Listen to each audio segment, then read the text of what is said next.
Communication today और दिल्ली के भारतीय विद्यापीठ के संयुक्त तत्वावधान में संचालित की जा रही वेबिनार श्रृंखला की 122वीं कड़ी में आप सभी का हार्दिक स्वागत, अभिनंदन और विश्व प्रेस स्वतंत्रता दिवस की आप सभी को हार्दिक बधाई एवं शुभकामनाएं। जैसा कि आपको विदित है, कम्युनिकेशन टुडे और भारतीय विद्यापीठ ने वेबिनार के शतक के बाद, जब हमारी 100 वेबिनार्स पूरी हो गई, उसके बाद एक MOU साइन किया और दोनों इंस्टीट्यूशंस ने, कम्युनिकेशन टुडे को इंस्टीट्यूशन इसलिए कह रहा हूं कि पिछले 28 वर्षों से इसका नियमित रूप से किया जा रहा है। कोशिश की है कि मीडिया शिक्षा के क्षेत्र में एक जो शोधार्थी हैं, शिक्षक हैं, उनको एक ऐसा मंच प्रदान किया जाए जहां वे अपने शोध और विचारों को शेयर कर सकें। इस 28 वर्षों की यात्रा में हमने लगभग 11 विशेषांक मीडिया के अलग अलग पक्षों पर प्रकाशित किए हैं। Digital media, radio, media education, 100 years of media education in India, Covid and media, इस तरह के अनेक इशू पिछले कुछ वर्षों में प्रकाशित किए गए। तो 100 वेबिनार हमने अपने लेवल पे की थी और जब भारतीय विद्यापीठ में मुझे एक सेमिनार में जाने का मौका मिला, तब वहाँ के निदेशक प्रोफेसर MN हुडा जी, जो पारिवारिक परिस्थितियों के कारण आज हमसे जुड़ नहीं सके हैं, उनकी पहल पर एक MOU साइन किया गया और उसके बाद हम दोनों संस्थानों ने साथ में मिलकर के ये आयोजन किया। छोटा सा प्रयास कि एक कोविड ने यूं तो बहुत सारे चुनौतियां हर परिवार, हर व्यक्ति के सामने खड़ी की, लेकिन एक विकल्प हमको ऐसा दिया जहां बड़े सहज रूप से देश दुनिया के किसी भी कोने में बैठे हुए हों, इस तरह के वेबिनार्स या विचार श्रृंखला की नियमितता को, निरंतरता को बनाए रख सकते हैं। प्रारंभ में मैं स्वागत के लिए एक ई-बुके के माध्यम से भारतीय विद्यापीठ के school of journalism and mass communication के सहायक प्रोफेसर जयंत राठी जी, आप सभी का स्वागत कर रहे हैं इस ई-बुके के माध्यम से। सामान्यतः जब फिजिकल कॉन्फ्रेंस होती है तो हम बुके भेंट करते हैं, लेकिन फिर भी एक छोटा सा प्रयास कि इस वैकल्पिक माध्यम में भी हम हमारे जो एक्सपर्ट स्पीकर्स हैं, इनका एक ई-बुके से स्वागत करें। जैसा हुडा साहब अक्सर करते थे, फूलों की खुशबू को हमें महसूस, और मेरा ये मानना है, क्योंकि वो ये कहते थे कि इस खुशबू को गिरफ्तार कोई नहीं कर सकता, और हमारा ये मानना है कि इन फूलों की खुशबू की भांति इसकी सुरभि जिस तरह से दिग दिगांतर में फैलती है, हम इसी विचारों की खुशबू के माध्यम से एक विचार चेतना का प्रसार कर सकें। मीडिया से जुड़े हुए विभिन्न विषयों पर अलग अलग एक्सपर्ट्स के से हम उस विषय की गहराई में जाकर के कहीं चीजों को समझ सकें, विश्लेषित कर सकें। 121 वेबिनार्स के सारे डेलिब्रेशन यूट्यूब पर अपलोड कर दिए हैं। लगभग 200-250 घंटे की रिकॉर्डिंग मीडिया के इन विविध विषयों पर मीडिया के विद्यार्थियों, शिक्षकों और जिनकी रुचि है उनके लिए उपलब्ध है, और लगभग 350 स्पीकर्स जो मीडिया के डिफरेंट जो प्लेटफॉर्म्स हैं, चाहे वो रेडियो है, टेलीविजन है, फोक लिटरेचर है, सिनेमा है, public relations, advertising, digital media, theatre आदि विभिन्न क्षेत्रों के एक से एक विशेषज्ञ और उसके अध्येताओं ने इस मंच पर आकर के अपने अनुभव शेयर किए हैं। इसी प्रकार भारतीय विद्यापीठ जो IP यूनिवर्सिटी एसोसिएटेड है, उन्होंने भी मास मीडिया का जो ये पाठ्यक्रम है अपना, इसको एक आधुनिक आधारभूत ढांचा एक वहां विकसित किया है और पत्रकारों की एक नई पीढ़ी को तैयार करने के लिए उनका खुद का स्टूडियो आधुनिक साधनों से सुसज्जित है, और वहां के विद्यार्थी भारतीय न्यूज नाम से एक चैनल भी जो है वो संचालित कर रहे हैं। तो इन्हीं शब्दों के साथ, इस प्रारंभिक पृष्ठभूमि के साथ, मैं आप सभी का हार्दिक स्वागत, अभिनंदन करता हूं। और जैसा आपको विदित है कि आज का जो हमारा विषय है, जो UN ने प्रस्तावित किया है विश्व प्रेस दिवस के अवसर पर, press for the planet, journalism in the face of the environment crisis. थोड़ी सी बात करूंगा मैं विश्व प्रेस स्वतंत्रता दिवस मनाने की पृष्ठभूमि के संदर्भ में। वस्तुतः 3 मई 1993 को यूएनओ ने विश्व प्रेस स्वतंत्रता दिवस मनाने की घोषणा की थी और इसकी पृष्ठभूमि है कि जब 3 मई 1991 को 1991 को नामीबिया की राजधानी विंडहॉक में एक डिक्लेरेशन जारी किया गया, घोषणा पत्र जारी किया गया, जिसमें मूलतः अफ्रीकी पत्रकार थे। उस घोषणा पत्र का मूल भाव यह था कि हम आम आदमी से लेकर के विभिन्न देशों की सरकारों को इस बात के लिए सजग सतर्क कर सके कि वे अभिव्यक्ति के मौलिक अधिकार को कहीं न कहीं मान्यता दें या उसका सम्मान करें। तभी एक लोकतंत्र की सफलता उसमें निहित है, जब विचारों का निर्विरोध बिना किसी दबाव के हम व्यक्त कर सके। शब्द और छवि के माध्यम से विचारों का उन्मुक्त प्रभाव प्रसारित हो, इस उद्देश्य को लेकर के, और साथ ही ऐसे पत्रकार, ऐसे मीडिया कर्मी जिन्होंने अपने कर्तव्य की पालना करते हुए वो अपनी जान पर खेल गए, ऐसे पत्रकारों के प्रति हम अपना सम्मान और श्रद्धांजलि प्रकट कर सकें, यही मूल भाव है।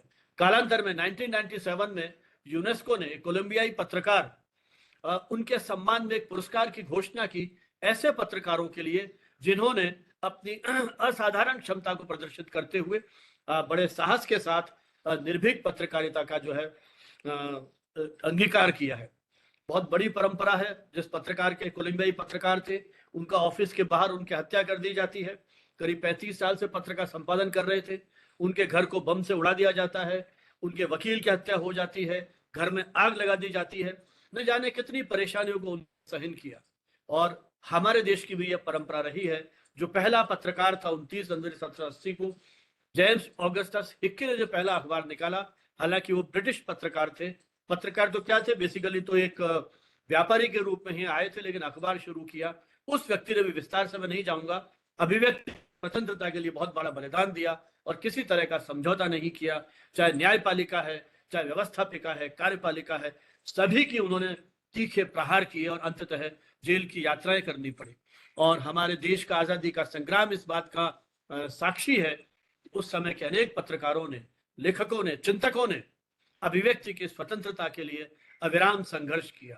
चाहिए एक संपादक वेतन, हर संपादकी पे 1 गिलास ठंडा पानी, 2 सूखी रोटियां और 10 वर्ष की जेल। इन यातनाओं को सहन करते हुए वो सारा संग्राम लड़ा गया और उसका परिणाम था आजादी के बाद जो हमारा संविधान बना, उसमें अनुच्छेद 19(1) के तहत अभिव्यक्ति की स्वतंत्रता का अधिकार दिया गया। हालांकि भारतीय संविधान में अलग से प्रावधान नहीं है, जबकि अमेरिकन संविधान में स्पष्ट लिखा गया है कि कांग्रेस कोई ऐसा कानून नहीं बनाएगी जो प्रेस और अभिव्यक्ति की स्वतंत्रता का हनन करते हो। हमारे यहाँ जो अधिकार आम नागरिक को है, वही अधिकार प्रेस को भी दिया गया है। तो आज क्योंकि ये जो यूएनओ ने ये जो घोषणा की है, प्रतिवर्ष एक कोई थीम प्रस्तावित करते हैं, और आज की जो थीम उनकी है, और चिली में एक अंतर्राष्ट्रीय इस पर आयोजित किया जा रहा है 2 दिन का, उसके पीछे मूल भाव यह है कि हमारे पास जो प्लेनेट है रहने के लिए, वो तो अभी पृथ्वी ही है। हो सकता है आने वाले समय में चांद पे या और ग्रहों पर हम जीवन का सपना देखें, लेकिन आज तक जो ज्ञात स्रोत हैं उसके अनुसार हमारे पास एक ही प्लेनेट है। और यहाँ पर प्रेस की जो भूमिका है, हम जलवायु में परिवर्तन जिस तरह से हो रहा है, जिस तरह से वायु प्रदूषण फैल रहा है, जिस तरह से जल सूख रहा है, अनेक जो हमारे शहर हैं वहां जल का संकट आ गया है, बेतरतीब जंगल काटे जा रहे हैं, जिस तरह से हमने कंक्रीट के जंगल बना दिए हैं, न जाने कितनी चुनौतियों से और संभावना से हम जूझ रहे हैं। और कभी कभी तो हमें लगता है आने वाली पीढ़ी है, उसके लिए हम कैसा भविष्य सोच करके जा रहे हैं। इस तकनीकी विस्तार ने जहाँ इतनी सुविधाएं दी है, नानाविध दुविधाएं हमारे सामने खड़ी कर दी हैं। तो इस दौर में प्रेस की क्या भूमिका हो सकती है? हालांकि दैनिक समाचार पत्रों में, कुछ पत्रों में कभी कभार मुझे देखने को मिलता है उनके संपादकीय पृष्ठ पर जो विशेषज्ञ हैं उनके आलेख। जो हमारी सेमिनार कॉन्फ्रेंस हो रही है उसमें कई बार जो महत्वपूर्ण तथ्य हैं उनको कहीं ना कहीं समाचार पत्र या जो दूसरे हमारे रेडियो टेलीविजन जो चैनल्स हैं, कुछ चैनल्स ने विज्ञान आधारित शोज भी शुरू किए, लेकिन वो प्रकाशन और प्रसारण क्या प्राइम टाइम में हो पा रहे हैं? क्या लोग उसके साथ जुड़ पा रहे हैं? जो वैज्ञानिक हैं वो अपने शोध पत्रों के अंदर आर्टिकल छपाने में रुचि रखते हैं। मीडिया के पास वो भाषा होनी चाहिए जो कॉमन मैन की भाषा हो। साइंस की रिपोर्टिंग किस तरह से होती है? क्या सोर्स बताए जाते हैं, क्या जो निष्कर्ष निकाले गए हैं उसकी पूरी जो मेथोडोलॉजी है, कोविड में हमने देखा कितनी तरह की भ्रामक सूचनाएं मिल रही थी। तो ये अपने आप में रिपोर्टिंग का एक बहुत बड़ा संसार है। लेकिन एनवायरमेंट को लेकर के कितने सारे दिन बनाए जा रहे हैं। अभी फिर 5 जून को हम एनवायरमेंट डे सेलिब्रेट करने जा रहे हैं, कभी अर्थ डे सेलिब्रेट करते हैं, कभी कुछ करते हैं। इसके पीछे मूल भाव यही है कि हम जागरूक बन सकें और इस पृथ्वी को बचाने के लिए कितने सम्मेलन हो रहे हैं। ये उद्घोषणा की कि हमारे पास एक ही पृथ्वी है और हमें इसे बचाना है। तो इस दौर में प्रेस की क्या भूमिका है, इसको लेकर के हमने आज 2 विशेषज्ञों को यहां आमंत्रित किया है। संयोग से ये दोनों युवा शोधार्थी और पत्रकार पिछले 1-1.5 दशक से इन विषयों को बहुत गंभीरता से अध्ययन कर रहे हैं। शगुन कपिल, जो डाउन टू अर्थ मैगजीन, इस मैगजीन ने एनवायरनमेंट के क्षेत्र में जो अद्भुत काम किया है, और अभी शगुन जी शुरू होने के पहले बता रहा था, ये हमारा सौभाग्य है कि डाउन टू अर्थ के 2 सीनियर जो आपके एडिटोरियल बोर्ड के सदस्य हैं, वो भी हमारी इस वेबिनार को एड्रेस कर चुके हैं। और निश्चय ही उन्होंने जो अनुभव हमारे साथ शेयर किए थे, वो एक तरह से आई ओपनिंग उनके एक्सपीरियंसेस थे, जो कहीं ना कहीं हमें सोचने के लिए विवश करते हैं। शगुन जी का अपना अनुभव है, मेरा कभी पर्सनली मिलना नहीं हुआ, लेकिन जब मैंने डाउन टू अर्थ में आज जाके कुछ गूगल किया, उनके देखे कितना देश भर में विचरण करके उन्होंने इन विषयों पर गंभीरता से लिखा है। तो मुझे लगता है कि ऐसे युवा पत्रकार यदि समाज में होंगे और निरंतर लेखन करेंगे, तो शायद जो प्रेस अपेक्षाएं की जाती हैं कि वो उन सामाजिक सरोकारों पर विचार मंथन करें, और कहीं इन चीजों को लेकर के आम आदमी के साथ साथ जो हमारे प्रशासन में बैठे हुए लोग हैं, सरकारें हैं, नीति निर्माता हैं, उनको भी कहीं जागरूक कर पाए कि वो अपनी नीतियों में किस प्रकार से बदलाव कर सकते हैं।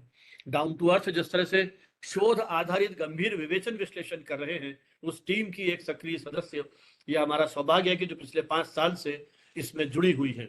इसके पहले पीटीआई आदि जो एजेंसीज हैं, जो एशिया की one of the biggest news agency है, उसमें भी आपको काम करने का मौका मिला, और वहां भी आप जो क्लाइमेट चेंज है उन्हीं वही आपकी बीट रही, और उस पर आपने काफी लिखा। देश भर में आपने अपनी यात्राएं की हैं और विकास संबंधी मुद्दों पर आप निरंतर लिखती रही हैं। विकास और ग्रामीण क्षेत्र के जो मुद्दे हैं उस पर आप लिखती रही हैं। पीटीआई और डेक्कन हेरल्ड, इसके साथ भी आप जुड़ी रही हैं।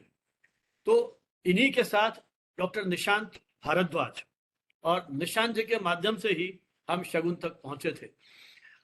निशांत ने हाल ही में पीएचडी किया है जामिया मिलिया से, जो मीडिया और एनवायरनमेंट पर है। इनकी विस्तार से परिचय मैं उस समय दूंगा जब इनको मैं उनका वक्तव्य देने के लिए आमंत्रित करूंगा। लेकिन शुरुआत हम करेंगे शगुन जी से। शगुन जी का जैसा मैंने बताया कि बहुत वास्ट एक्सपीरियंस है, तो हम चाहेंगे कि आज का जो ये विषय है, आपने जो काम किया, डाउन टू अर्थ की जो भूमिका रही है इन पर्यावरण संबंधी मुद्दों पर जनचेतना जागृत करने में, उसके साथ जुड़ करके जो आपके अनुभव, और सामान्य जिस रूप में एक पाठक दर्शक के रूप में जो आप मीडिया को देख रही हैं, उनसे किस तरह की अपेक्षाएं हैं, तो जो कुछ आपने महसूस किया अपने 10-12 वर्षों के करियर में, वो हमारे इसको साझा करें। Shagun Kapil ji. Thank you so much professor Sanjeev. मैं आज जो बात करना चाहूंगी वो ये कि इन्वायरमेंट और क्लाइमेट में मीडिया का क्या रोल है, और जो आज के जर्नलिस्ट हैं और जो फ्यूचर के जर्नलिस्ट हैं उनकी किस तरीके से रिस्पॉन्सिबिलिटी बनती है चीजों को पेश करने में और समझाने में। So thank you for this introduction and thank you मुझे ये अवसर देने के लिए। इस साल 31st world press freedom day है, एंड इस साल का थीम मुझे लगता है बहुत टाइमली है, क्योंकि ग्लोबल इन्वायरमेंटल क्राइसिस के बारे में रिपोर्ट करने के लिए वो फ्रीडम ऑफ एक्सप्रेशन और प्लेटफॉर्म आज के और फ्यूचर के इन्वायरमेंट जर्नलिस्ट को जो मिलना चाहिए वो बहुत जरूरी है। क्योंकि जैसे जैसे इन्वायरमेंट और क्लाइमेट के बारे में ज्यादा चर्चा, ज्यादा रिपोर्टिंग हो रही है, उतनी ही मिस इन्फॉर्मेशन या डिसइंफॉर्मेशन कह लीजिए उतनी ही बढ़ गई है। In fact world press freedom day पे ही यूनेस्को ने कल एक रिपोर्ट रिलीज करी है कि लास्ट 15 सालों में एटलीस्ट 749 एनवायरमेंटल जर्नलिस्ट या न्यूज मीडिया आउटलेट्स जो इन्वायरमेंटल इश्यूज पे रिपोर्ट करते हैं, उन पे अलग अलग तरह के अटैक हुए हैं। इनफैक्ट लास्ट ईयर हमारे ही देश में जर्नलिस्ट शशिकांत वरीशे, वो महाराष्ट्र के कोंकण रीजन से हैं, जो कि मोस्टली लैंड माफियाज और पेट्रोकेमिकल रिफाइनरी प्रोजेक्ट्स, उनका एनवायरमेंटल इम्पैक्ट क्या होता है, डेवलपमेंटल इम्पैक्ट क्या होता है, उस पर रिपोर्ट करते थे। उनकी हत्या की गई थी और ऐसा कहा जा रहा था कि लैंड माफियाज ने ही करी। तो जब ये रिपोर्ट मैंने पढ़ी जो यूनेस्को की आई है वर्ल्ड प्रेस फ्रीडम डे पे, इस पे सबसे ज्यादा जो चिंता का विषय था कि ये अटैक्स कैसे लास्ट कुछ सालों में बढ़े हैं। तो उसमें ऐसा बताया था कि 300 अटैक्स ऐसे हैं जो 2019 से 2023 के बीच में हुए हैं। तो मतलब जैसे जैसे एनवायरमेंटल या क्लाइमेट क्राइसिस बढ़ रहा है, वैसे ही उसकी इंफॉर्मेशन को उतनी ही तेजी से सप्रेस करने की भी कोशिश की जा रही है। और साथ ही साथ ऑनलाइन डिसइंफॉर्मेशन है वो कैसे गंभीर रूप से बढ़ी है पिछले कुछ वर्षों में।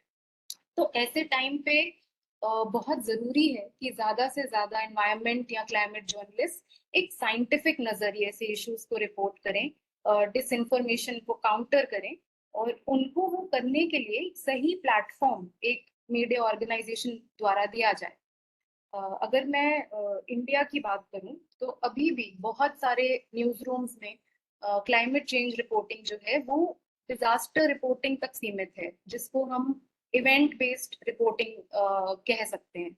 जैसे कोई डिजास्टर स्ट्राइक करता है, फ्लैश फ्लड है, लैंडस्लाइड है, या कोई और एक्सट्रीम वेदर इवेंट है, तो मतलब क्लाइमेट चेंज और ग्लोबल वार्मिंग और जो एंथ्रोपोजेनिक एमिशंस, जिनको मतलब जो मानव गतिविधियों के कारण जो ग्रीन हाउस गैस से एमिशंस होते हैं, तो तब उनकी चर्चा की जाती है जब कोई एक्सट्रीम वेदर इवेंट होता है।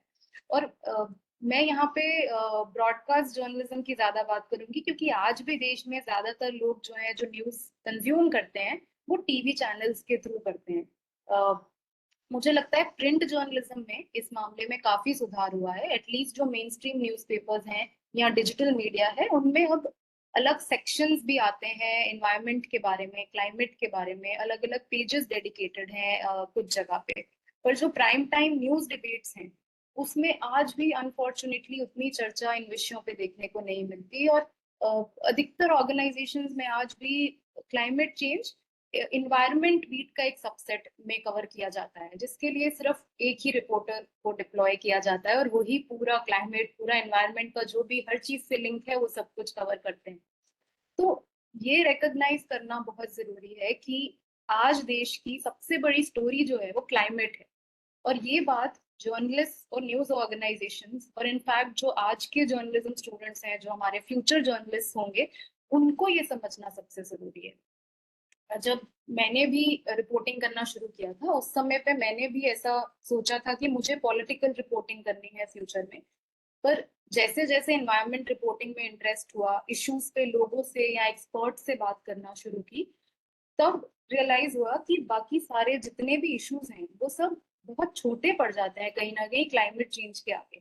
तो मुझे लगता है as media people we need to really highlight that urgency in our own reporting also, और क्लाइमेट रिपोर्टिंग को और मेन स्ट्रीम करने की जरूरत है। इसका मतलब ये है कि खाली डिजास्टर्स कवर करने के बजाय हमको बहुत सारे इश्यूज को एक क्लाइमेट लेंस से देखने की जरूरत है, चाहे वो आज का एग्रीकल्चर क्राइसिस हो, अनएम्प्लॉयमेंट हो, माइग्रेशन हो, ह्यूमन ट्रैफिकिंग हो। इनफैक्ट फॉर एग्जाम्पल आपको याद होगा 2 साल पहले 2022 में लंपी स्किन डिसीज कैटल में, काउज में बहुत ज्यादा फैल रहा था।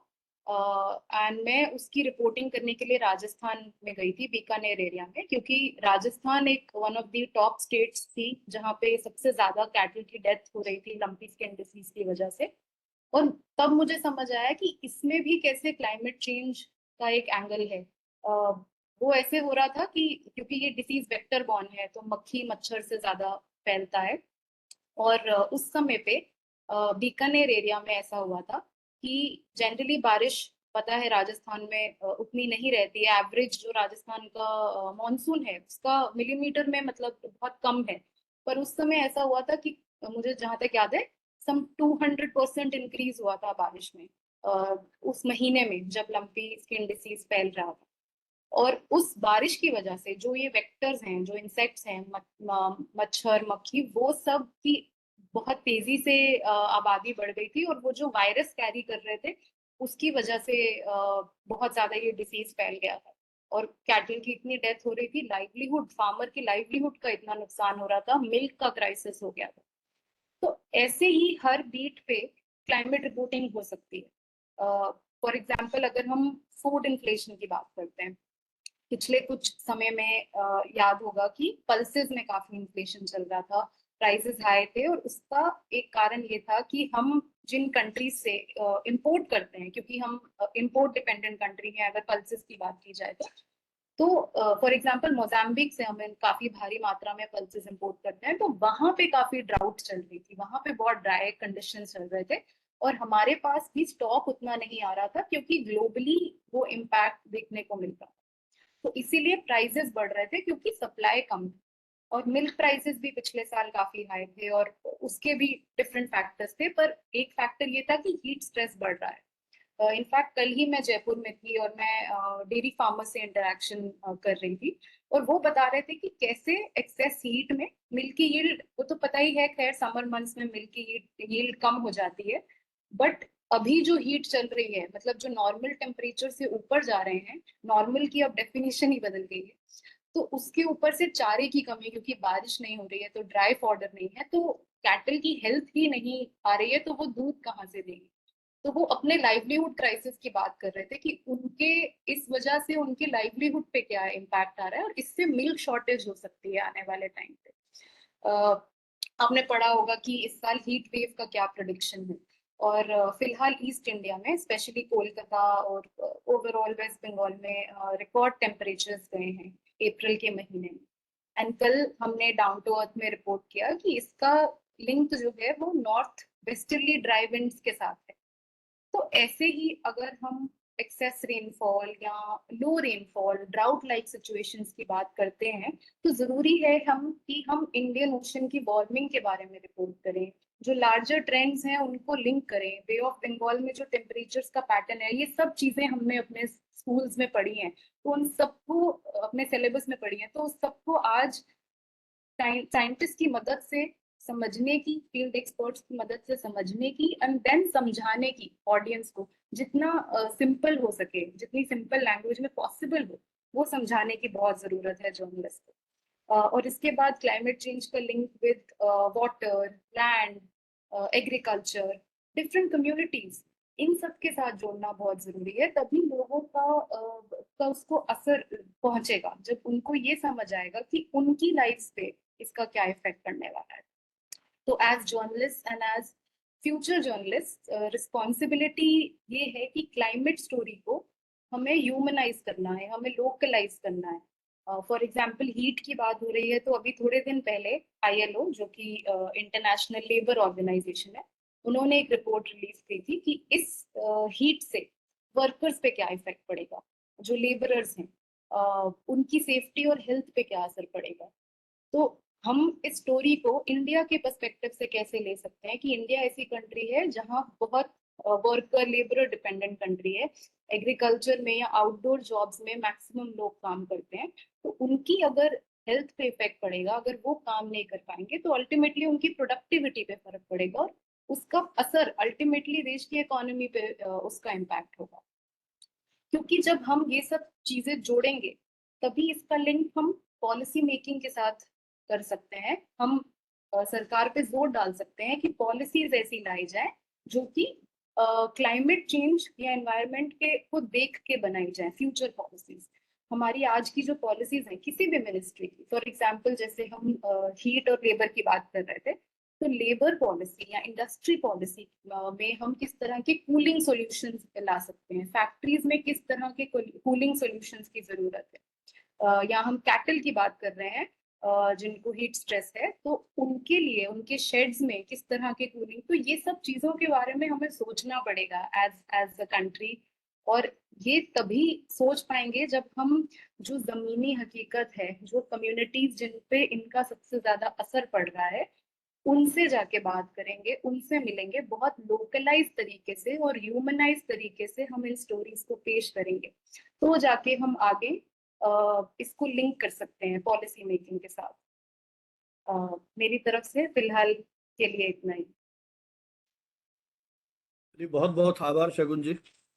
आपने अपने उन एक्सपीरियंसेस के आधार पर इस बात चिंता प्रकट की कि हमारे यहाँ मुख्य धारा का जो मीडिया है उसमें इवेंट बेस्ड या डिसास्टर बेस्ड रिपोर्टिंग ज़्यादा होती है, जबकि उससे जुड़े हुए बहुत सारे ऐसे पक्ष हैं जिन पर गंभीर और व्यापक शोध आधारित रिपोर्टिंग जो है वो की जा सकती है।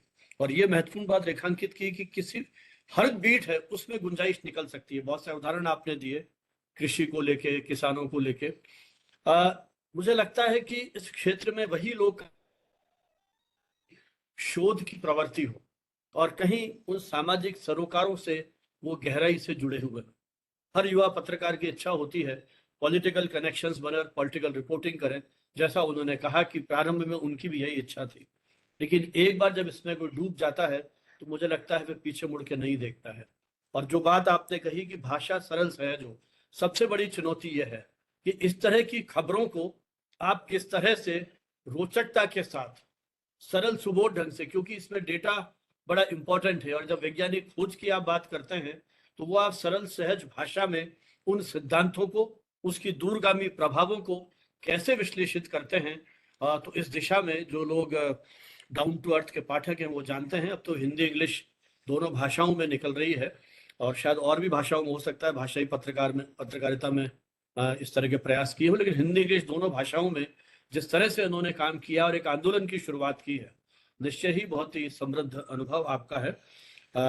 कोई सवाल यदि इन विद्यार्थियों के करीब, मुझे लगता है 50 से ऊपर विद्यार्थी और देश के अलग अलग क्षेत्रों से मीडिया रिसर्चर और शिक्षक जुड़े हैं, कोई सवाल या जिज्ञासाएं होंगी तो बाद में ले सकते हैं। और अब मैं आमंत्रित डॉक्टर निशांत भारद्वाज को। Doctor Nishant Bhardwaj Christ University, जिसका मुख्यालय तो बेंगलोर में है, लेकिन आप गाजियाबाद एनसीआर का जो इनका सेंटर है वहाँ department of English and culture studies वहाँ असिस्टेंट प्रोफेसर के रूप में पढ़ा रहे हैं। डॉक्टर निशांत के व्यक्तित्व में पत्रकार और शिक्षक और शोधार्थी तीनों का एक अद्भुत समन्वय है।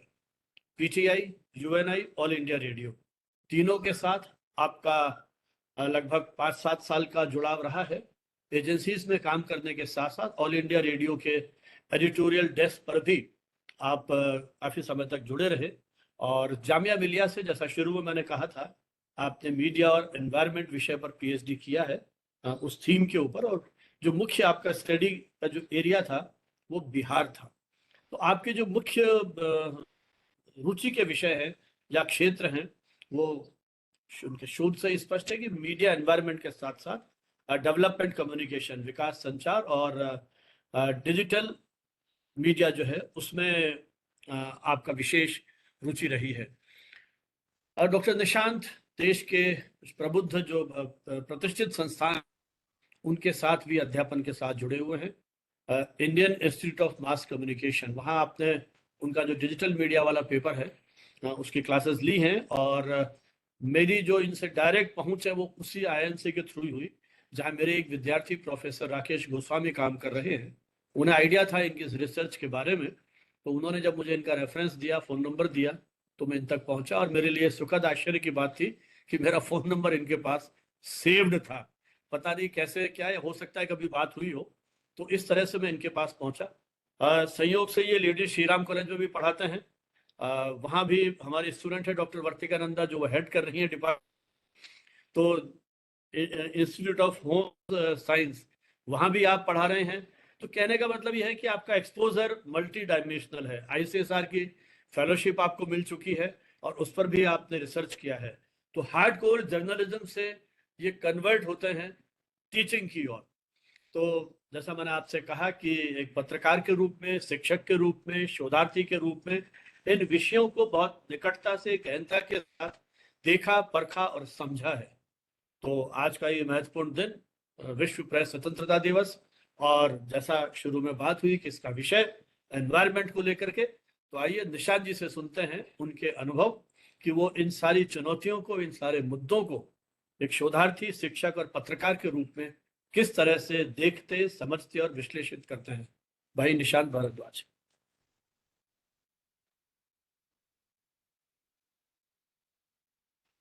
आपका माइक है। हाँ, ठीक है। जी, ऑडिबल हूँ sir? All so thank you मुझे यहाँ बुलाने के लिए और इस प्लेटफॉर्म पे जगह देने के लिए। और हमारे इतने शोधार्थी हैं, पत्रकार भी हैं, और नई जनरेशन्स के जो आने वाले पत्रकार हैं, शोधार्थी हैं, वो भी हैं यहाँ पे। सो और शगुन जी ने जैसा बताया, सब कुछ इन्होंने डिटेल से बताया, अपने अनुभव बताए। और जैसा कि आपने बताया, अ, मेरा एरिया ऑफ इंटरेस्ट जो है वो मीडिया एंड इन्वायरमेंट पे है, और मैंने कोसी रिवर फ्लड्स पे काम किया है बिहार में। एंड सर, इस रिसर्च में जाने के पहले जब मैं जर्नलिज्म में था, मैं अपने अनुभव थोड़े शेयर करना चाहूँगा कि वहाँ पे जनरली कम ही कुछ खबरें होती थी जो इन्वायरमेंट जुड़ी हुई होती थी, और जो हमारे अपने रिपोर्टर्स देते थे। जनरली हम लोग ज्यादातर खबरें होती थी वो एग्रीकल्चर से जुड़ी हुई होती थी, जो एक रिपोर्टर एक बीट पे होते थे वो करते थे। और बहुत कम ही जगहों पे ऐसा हुआ कि एग्रीकल्चर से भी जुड़े हुए रिपोर्टर रहे। और जब मैंने अपने रिसर्च रिसर्च में जब देखा, मैंने ये जाना कि कुछ इस तरह की खबरें तो रिचुअल सी बन गई, खासकर मेन स्ट्रीम मीडिया के लिए एक तरीके से रिचुअल हो गई कि फ्लड आ गया, अकाल आ गया। ये रिचुअल है, रिचुअल की तरह वो खबरें एक महीने छपेंगी, और उसके बाद फ्लड के मौसम में छपेंगी जुलाई से अगस्त तक, और उसके बाद वो खत्म हो जाएंगी। बहुत सारा सर मुझे लगता है वो ये कि पॉलिटिकल इकोनॉमी जो है वो मीडिया की, वो खासकर इसमें ज्यादा रोल प्ले करती है, खासकर प्रिंट मीडिया की और टीवी मीडिया की भी इसमें। नई जो न्यू मीडिया के आने के बाद जो चेंजेस हुए हैं वो इसमें काफी लाभकारी साबित हुए हैं इन्वायरमेंटल जर्नलिज्म को लेके। और शगुन जी जहाँ से बिलोंग करती हैं, जिस संस्था से, डाउन टू अर्थ से, वो एक सबसे पहली संस्था रही जहाँ अनिल अग्रवाल जी ने उसको स्थापित किया और डाउन टू अर्थ 1992 में निकाला। एंड सर, बिसाइड्स उसके अलावा जो हमारे पास जो खबरें आती हैं, वो मुश्किल से बमुश्किल वो एक पेज होता है, वो कई बार वो ओशन पे डिपेंडेंट होता है, कई बार कुछ क्लाइमेट पे खबरें आ जाती हैं। और जैसा सर आपने भी बताया कि एक दो खबरें आती हैं, वो आर्टिकल के तौर पे, ऑपेड के तौर पे वो आ गई और हो गई। मेरा जहाँ तक प्रैक्टिकल अनुभव रहा सर इसमें जाने पे, वो ये कोसी रिवर फ्लड्स के दरमियान, कि वहाँ जो जर्नलिस्ट थे, जब मैंने जर्नलिस्ट से बात पे और जो मैंने फ्रेम एनालिसिस किया न्यूज़पेपर्स का, तो लगभग 3 न्यूज़पेपर का मैंने रिसर्च किया। वो times of India, Dainik Bhaskar और प्रभात खबर। और भागलपुर सहरसा एडिशन था, भागलपुर सुपौल एडिशन था, और Times of India Patna edition था। लगभग 387 न्यूज स्टोरीज थी, और उस पर मैंने कंटेंट एनालिसिस भी किया। हालांकि अभी उसकी बात नहीं करूंगा। जो फ्रेम्स निकल के आए और जो जर्नलिस्टों के व्यूज निकल के आए, उसमें सर ये निकल के आया कि बहुत सारे ऐसे इश्यूज हैं जो आउट ऑफ फ्लड जनरेट होते हैं।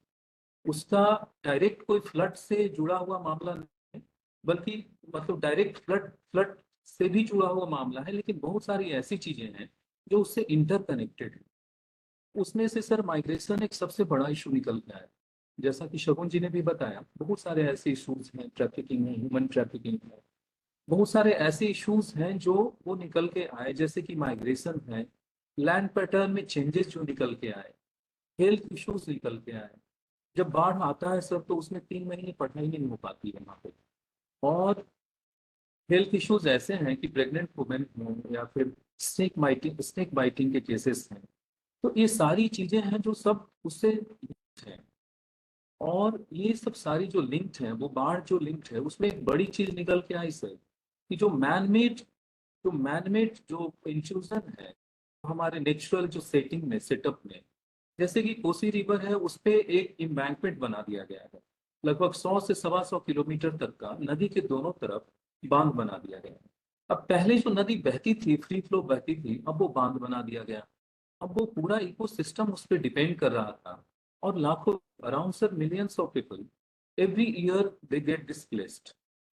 और ये जो नदी है, बिहार का शोक कही जाती थी, वो इसलिए कि लगभग 150 से 200 सालों में इस नदी ने लगभग 125 किलोमीटर का अपना जो कोर्स ऑफ उसका फ्लो है वो चेंज कर दिया है। पहले जो डिस्ट्रिक्ट उधर बहती थी, अब वो लगभग 100-150 सालों में 2-3 डिस्ट्रिक्ट छोड़ के अब वो इधर बह गई। अब आप सोच सकते हैं कि जो नदी उधर बहती थी, वो अगर अपना कोर्स फ्लो चेंज करेगी, तो बीच में कितने कितने गांव आएंगे, कितने मिलियन पीपल आएंगे। अभी भी जब बांध बना, तो लगभग 300 गांव जो है वो बीच में आके रह गए। 300 गांव, वो नदी के दोनों तरफ जो बांध है उसके बीच में दोनों तरफ लगभग 300 villages, around 370 villages are there. अब उन लोगों जो अभी भी वो उन तटबंधों के अंदर रह रहे हैं, उनकी स्थिति वाकई सर विकट है। और खासकर जब बाढ़ आता है तो ये सारी चीजें सामने उभर के आ जाती हैं, स्कूलिंग से लेके हेल्थ समस्या से लेके। ये कि जब मैं कोसी पे रिसर्च करने गया वहाँ और सहरसा रेलवे स्टेशन पे रुका, तो हर रोज रात में लगभग 400 से 500 पुरुष, पत्नियां, बच्चे और कुछ स्टैक्स जो हम लोग बोड़े कहते हैं, जूट के बोड़े, उसमें अपना सामान रख के वो रेलवे स्टेशन पे रात में मैं देखता था निकल के आते थे। ट्रेन सवेरे होती थी। ये माइग्रेशन का असर है सर वहाँ पे। और ये सारी चीजें रही, एडुकेशन का इम्पैक्ट, इंफ्रास्ट्रक्चर का इम्पैक्ट रहा, और एक सबसे बड़ा जो इशू निकल के आया वो करप्शन। और पत्रकार जो वहाँ हैं करप्शन पे मुद्दे उठाते रहे हैं। उनकी वजह से कई छोटे छोटे मुद्दे, जैसे कि वोटिंग वोटिंग में पैसे ले रहे हैं लोग ज्यादा, वोटिंग लेने में मनमानी कर रहे हैं। और जैसे कि बार बार वहीं पे, जहाँ एक बार जो स्पर बनते हैं, बार बार वहीं पे वो स्पर हर अगले बनाने का काम होता है। जैसा कि पी साईनाथ ने लिखा भी है कि everybody loves a good drought, हम यहाँ पे कह सकते हैं कि everybody loves a good flood also. Because sir वहाँ पे कई, आप न्यूज में दिखाऊंगा अभी, इसीलिए मैंने पीपीटी शेयर करने का परमिशन लिया है। तो इसलिए क्योंकि आपदा तो है ही, लेकिन वो आपदा कई लोगों के लिए अवसर भी है, जो कि करप्ट ऑफिशियल्स हैं। तो ये सारी चीजें निकल के आई और पत्रकार वहां पे वाकई रियली काम कर रहे हैं रूट पे। लेकिन एक चीज और निकल के आई सर को उस रिसर्च में, कि वाकई जो हिंदी पत्रकार है, हिंदी मीडिया है, रीजनल हिंदी मीडिया है, वो इन सब मसलों को काफी गंभीरता से उठा रही है। जो लोकल पत्रकार हैं वो इन सब मसलों को काफी गंभीरता से उठा रहे हैं, compare to English mainstream newspaper. When I started my research, they found one news particularly that was on Gurgaon Jam, that it was for around 10 to 12 hours jam. And in the same edition of that Times of India, I got that there was a news written on Assam flood, and that was on page number 10. That was in only 2 columns. When 30 people were died, 30 people because of that flood. तो mainstream जो media है sir, उसका ये जो ritual दिखाता है, it shows that flood is a ritual, drought is a ritual, we have to just be in that space. और जैम जो हमारे लिए है, हमारा जो कंज्यूमर है वो यहाँ का है। तो सर इसमें इनकी पॉलिटिकल इकोनॉमी तो काम कर ही रही है।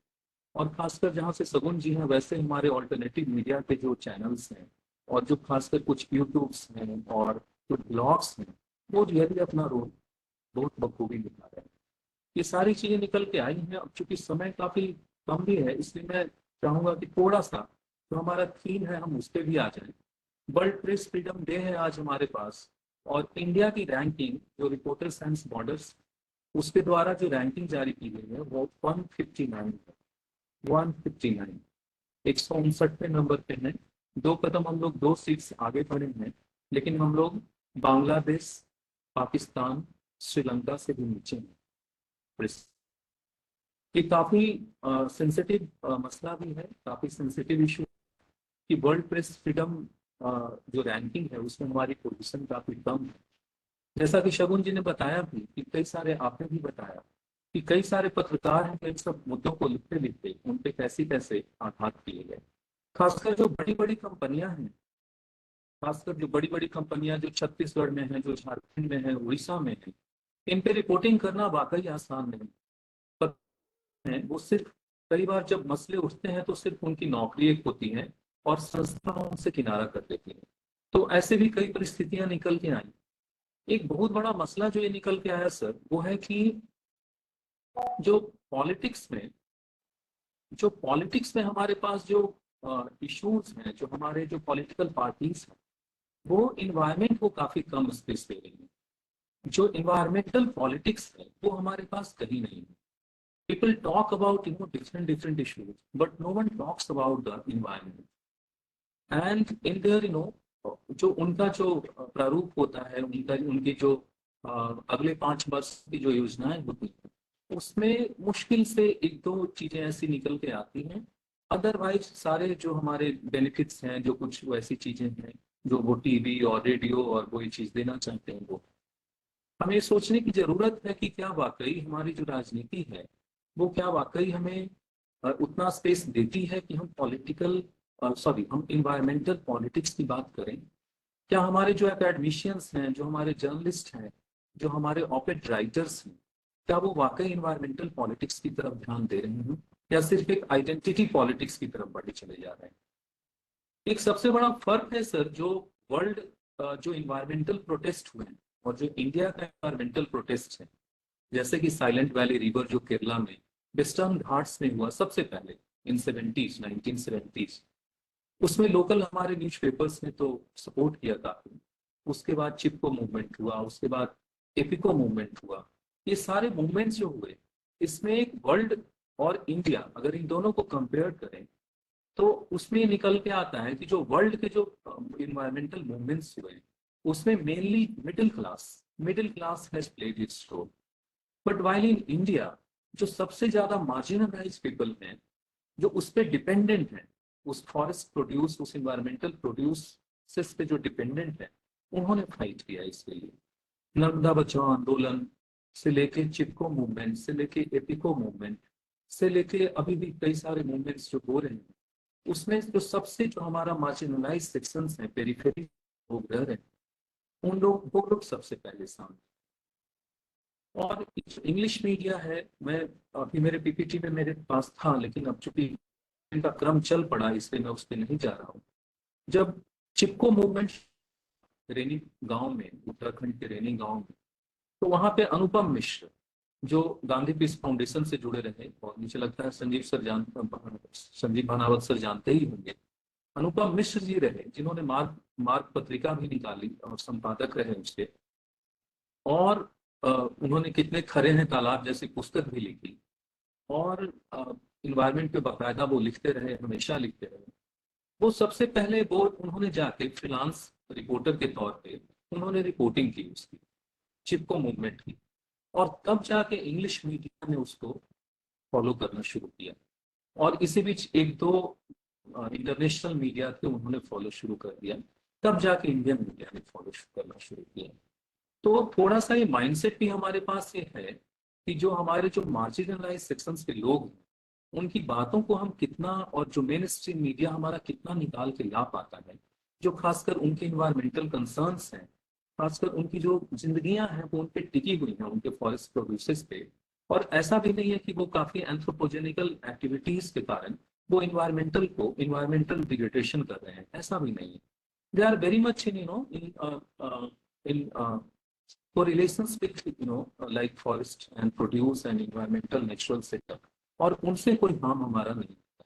लेकिन मेन स्ट्रीम मीडिया जो है, इस तरह की चीजों को, इस तरह के कंसर्न को लाने में अभी भी काफी पीछे खड़ी लगती है।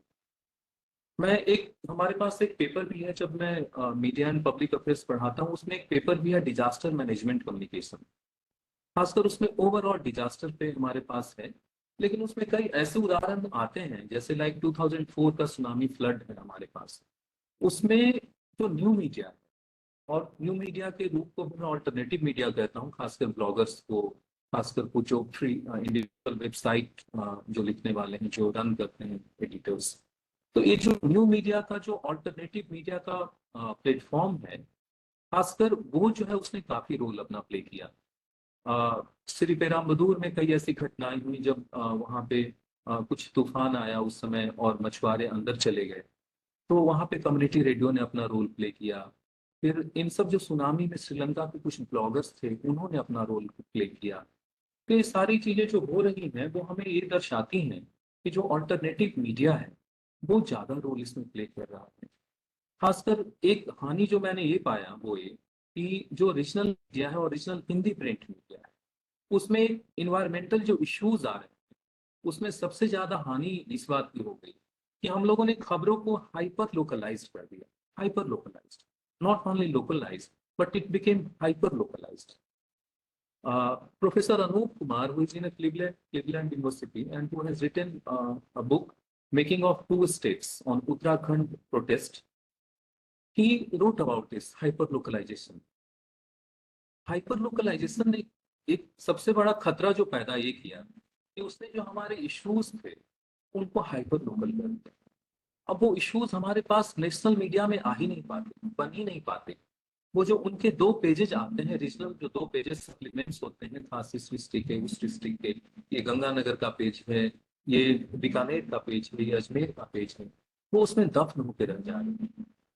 एक तो हमारे पास एडवोकेसी का भी मामला है, खासकर जो इस ऐसे इश्यूज हैं वो हमारी जो प्रोविंशियल गवर्नमेंट्स हैं, जो स्टेट गवर्नमेंट्स हैं, वो एडवोकेट करने में भी थोड़ी विफल रही हैं और इन सब मुद्दों को नेशनल लेवल पे उठाने में भी थोड़ी सी चूक हुई है उनसे। इसकी ज्यादा चूक के बदले मैं कहूंगा कि ज्यादा जरूरत है। और इस तरह के मुद्दे हैं, पॉलिटिकल पार्टीज को अपना रोल प्ले करना पड़ेगा, इन्वायरमेंटल पॉलिटिक्स की तरफ जाना होगा, आइडेंटिटी पॉलिटिक्स की तरफ से, कास्ट पॉलिटिक्स की तरफ से। एक सबसे बड़ी चुनौती है जो अभी हमारे पास, कि राजनीति और इन्वायरमेंट का कोई कनेक्शन, तालमेल नहीं है हमारे पास। ये सबसे बड़ी चुनौती है।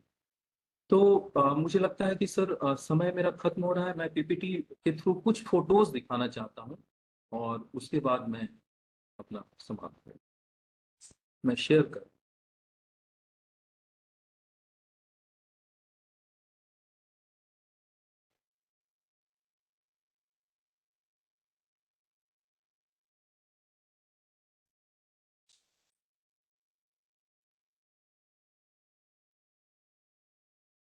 Is it visual sir?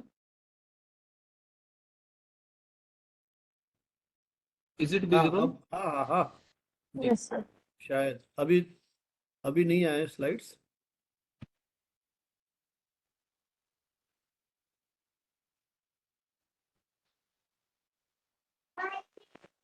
Sir, now visible. Visible? Yes, sir. मेरे को तो नहीं दिख रहा है इधर। Sir, I can see it. हो गया, आ गया। अच्छा, तो साइलेंट वैली प्रोजेक्ट जो रहा हमारा केरला में 1973 में, उसमें मलयालम मनोरमा और न्यूज पेपर्स ने काफी सपोर्ट किया और चिपको इपिको मूवमेंट के बारे में हमने बात की।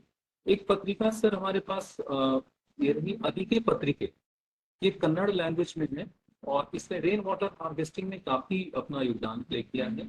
इवन मलयालम मनोरमा ने भी रेन वाटर हार्वेस्टिंग केरला पे काफी अपना वो प्लान किया और सहयोग दिया। Rajasthan Patrika has also contributed a lot for water harvesting and Jal Seva magazine also. Is it visible or not now? बंद चला गया, नहीं दिख रहा है।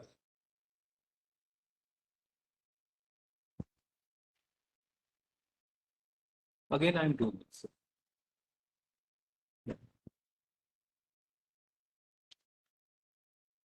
Visible now, ma'am? No, still not. Sir, still we cannot see it. I guess now it is coming.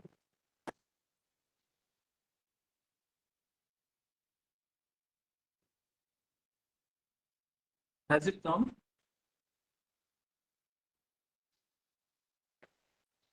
No, sir, not now. It might be network issue, sir. Yes, sir.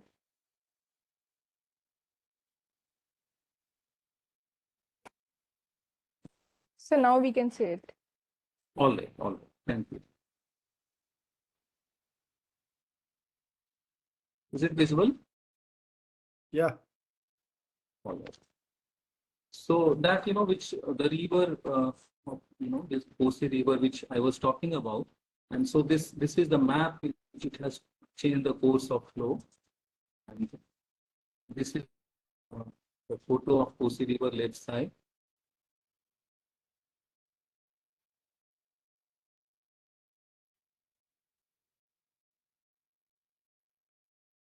These were the frames, sir, which I had to talk, but because I could not get that much, but percentage also. So, yeah.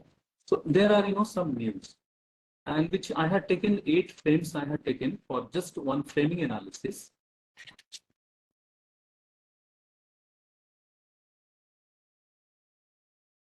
Is it visible, sir? Visible. All right.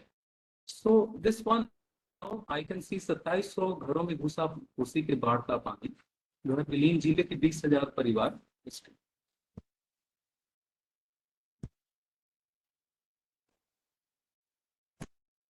अभी तक प्रभावित. So this one, such kind of news have come into crisis frame, and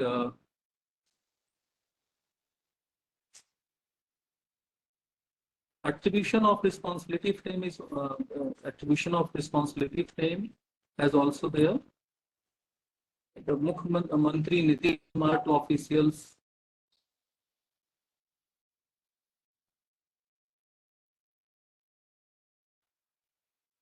Ensure timely relief to flooded people, farmers. Economic crisis is also there. News stories related to that has been published by the reporters. And we have talked about hyperlocalization and the process of news making that one of the important aspects. And it's okay if people are not able to find the watch this PPT. So just I will discuss it. All right.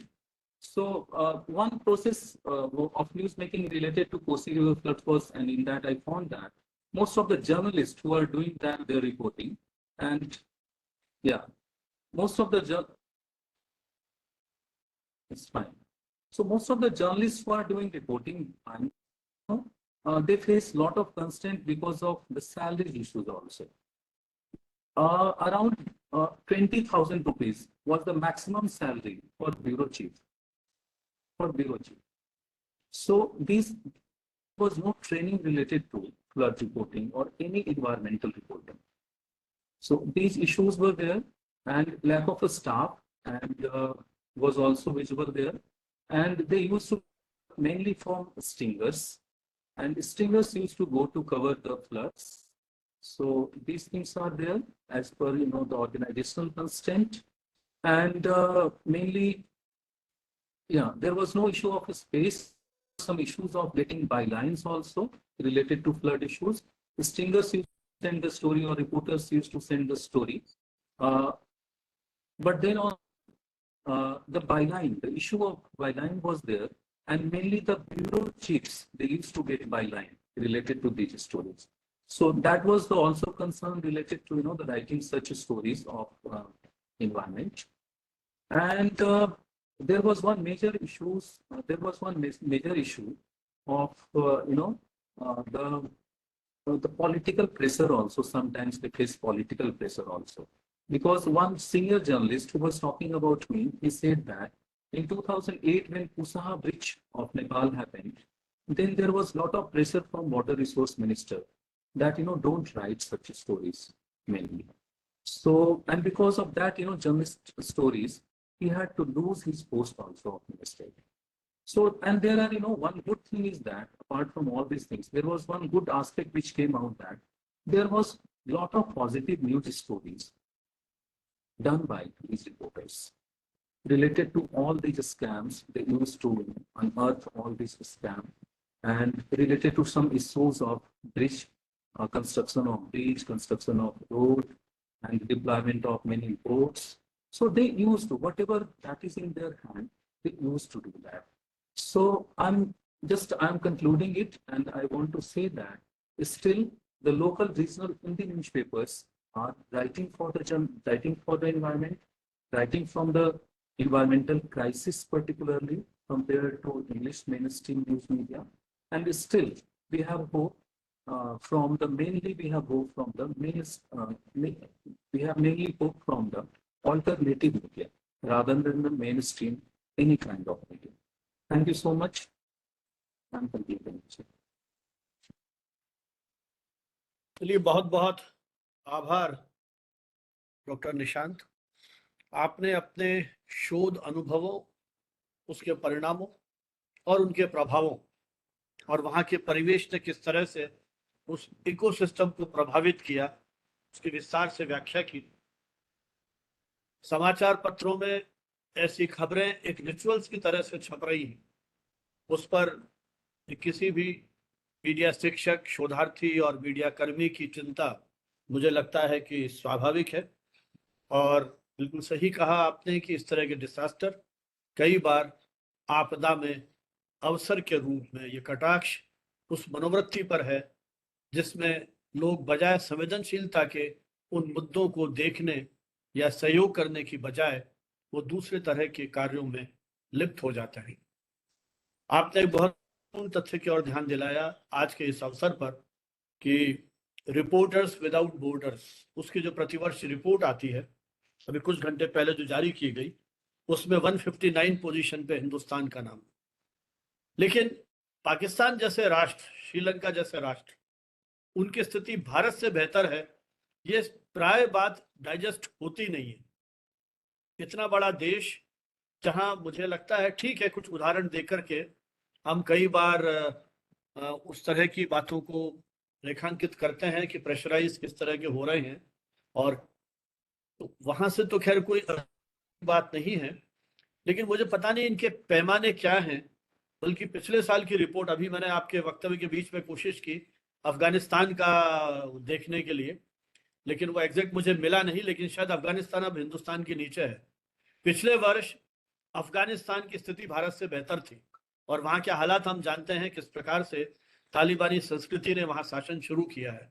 तो कई बार मुझे लगता है कि जो इनके 4-5 पैमाने हैं जिसके आधार पर यह मूल्यांकन होता है, उसका किस तरह की वो कसौटियां हैं जिसमें कई बार वो जो असंतुलन है वो इसकी विश्वसनीयता पर, हालांकि भारत सरकार ने तो पूरी तरह से खारिज कर दिया है, तो अपन पूरी तरह से खारिज न करते हुए भी देश में जो स्थितियां बनी हैं, बन रही हैं, या पहले भी थी, उसको लेके कहीं चिंता प्रकट कर सकते हैं।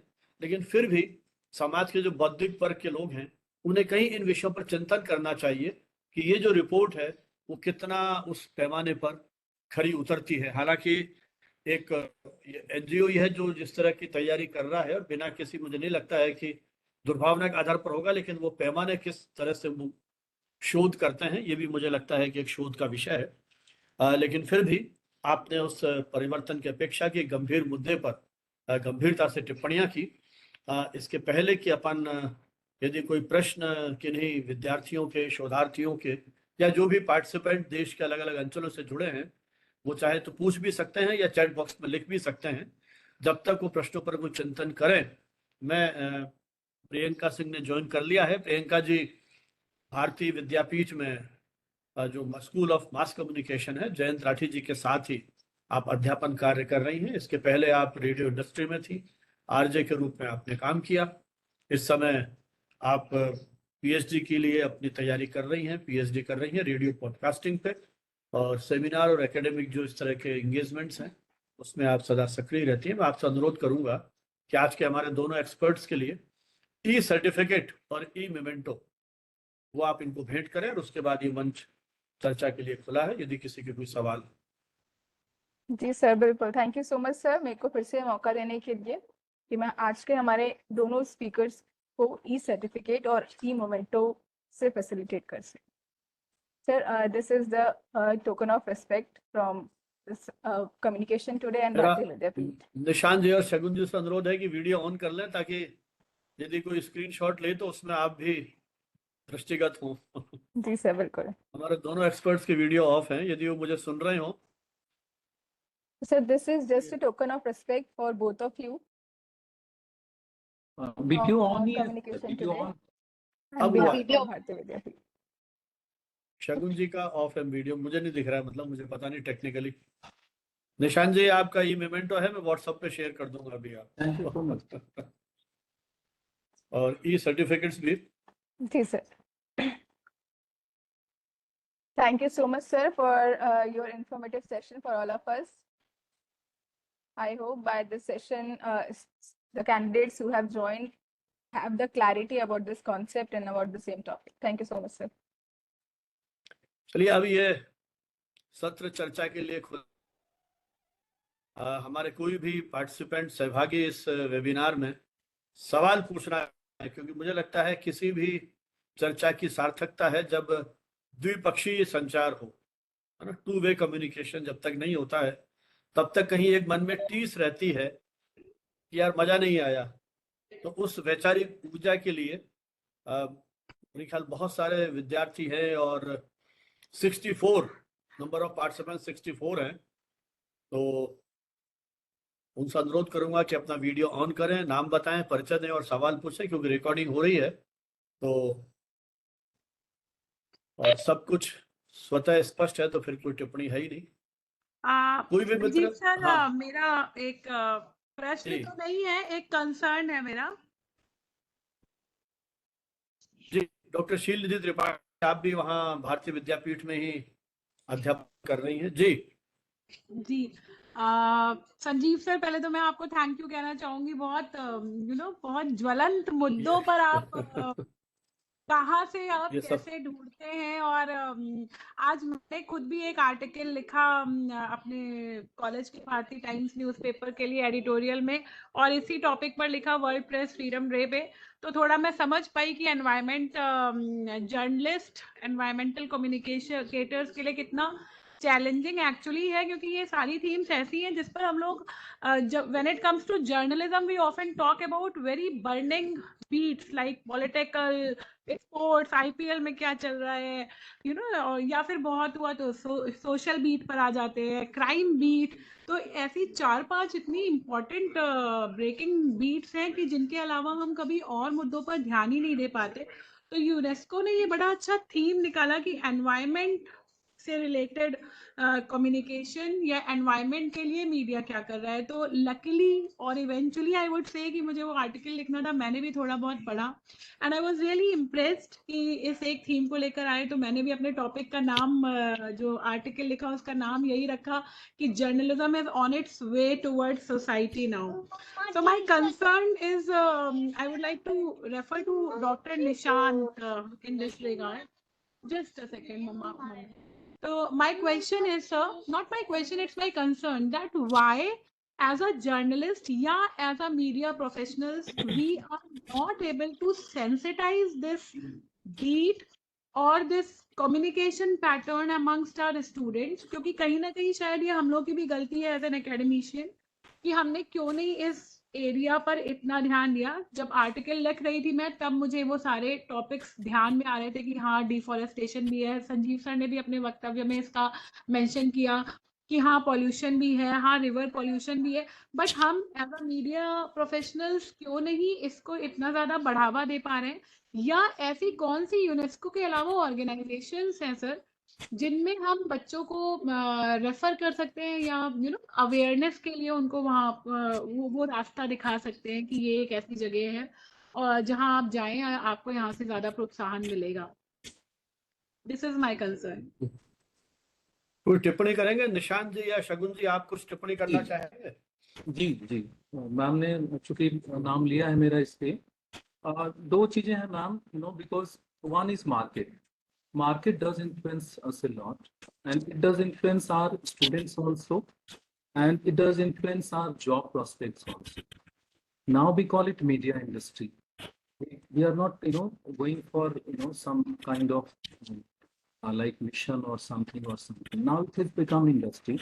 So one thing is market gives us job, students need job. That that is how we connect the dots. So जो पॉलिटिकल इकोनॉमी है मीडिया का, जो कंज्यूमरशिप है, जो स्ट्रक्चर है उसका, उसमें जो ये सब खबरें हैं वो ज्यादा उसके लिए कनेक्टेड हैं, और जो कंज्यूमर्स हैं उनसे जुड़ी हुई खबरें आ रही हैं। अब ये सबसे बड़ा एक जो कैच है इसमें मैम, ये कि रीडर्स कौन है? क्या हमारे रीडर्स वो हैं जो मार्जिनल सेक्शंस पे हैं, जो पेरीफेरी पे हैं? क्या हम वो खबरें लिखें उनके लिए? जब उस तरह की खबरें अखबार छापेगा नहीं, मीडिया हाउसेस छापेंगे नहीं, वो इसलिए क्योंकि वो आपके कंज्यूमर ही नहीं, उनकी कंज्यूमर एबिलिटी ही नहीं है, उनकी पर कैपिटा इनकम उस एरिया की जहाँ पे इन्वायरमेंटल कंसर्न सबसे ज्यादा है, वो वहाँ पे है ही नहीं, वो उनके कंज्यूमर ही नहीं। तो जो कंज्यूमर है और उनसे जुड़ी जो खबरें हैं, जो अर्बन और सेमी अर्बन एरियाज के हैं, उसमें ये कंसर्न्स बिल्कुल ना के बराबर। और जो आपने जो 2-3-4 बीट्स पे जो नाम लिए, ज्यादातर वो वैसे लोग हैं और उनसे जुड़ी हुई चीजें उन्हीं बीट्स तक सीमित हैं।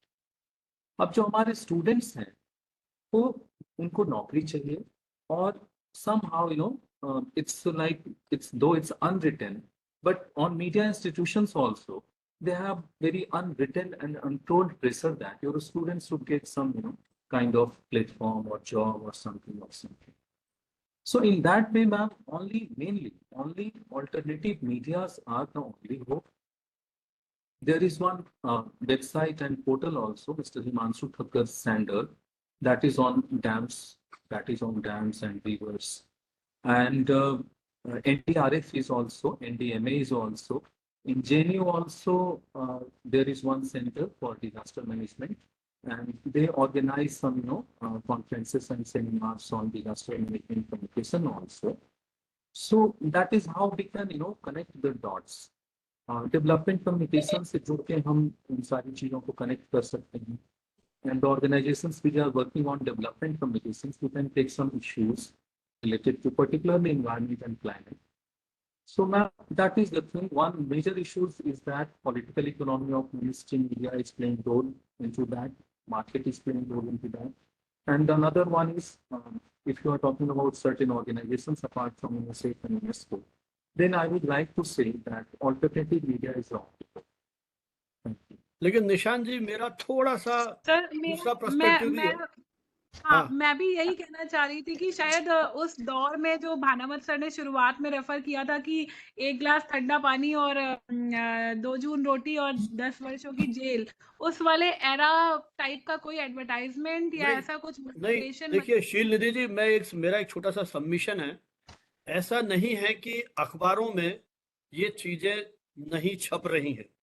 देखिए, मैंने करीब 5 साल तक यूनिसेफ के साथ काम किया अपने डिपार्टमेंट में डेवलपमेंट जर्नलिज्म को लेकर के, और इन सब मुद्दों पर बहुत गहराई से मंथन किया. हमने प्रोफेशनल्स को बुलाया, मीडिया टीचर्स को बुलाया. मैं एक एग्जांपल देता हूं जनसत्ता का. इसका ये मतलब नहीं और अखबार नहीं छाप रहे. पिछले 8-10 दिन के उठा के देखिए, एडिट पेज कम से कम 3-4 लेख है. पानी को लेके कितना लिखा है, जलवायु को लेके कितना है, और रीडर्स का भी पार्टिसिपेशन है उसमें. सर, ऐसा नहीं है कि ये मुद्दे उपेक्षित हैं. चुनौती यह है कि पाठक के रूप में दूरदर्शन पर बहुत पहले एक साइंस मैगजीन करके कार्यक्रम आता था, पता नहीं प्रणव राय या कौन वो करते थे. फिर बाद में शायद ये एनडीटीवी पे भी शुरू किया गया था, या पहले एनडीटीवी पे था. तो इस तरह की चीजें जो हैं वो प्रसारित, और आपके ये जो ओटीटी के प्लेटफॉर्म आए हैं, साइंस पे कितनी बढ़िया फिल्में बन रही हैं. आपके मेरे ख्याल लैंग्वेज के बैरियर खत्म हो जाते हैं. सवाल यह है कि हम एज ए टीचर स्टूडेंट्स को कितना सेंसिटाइज करते हैं.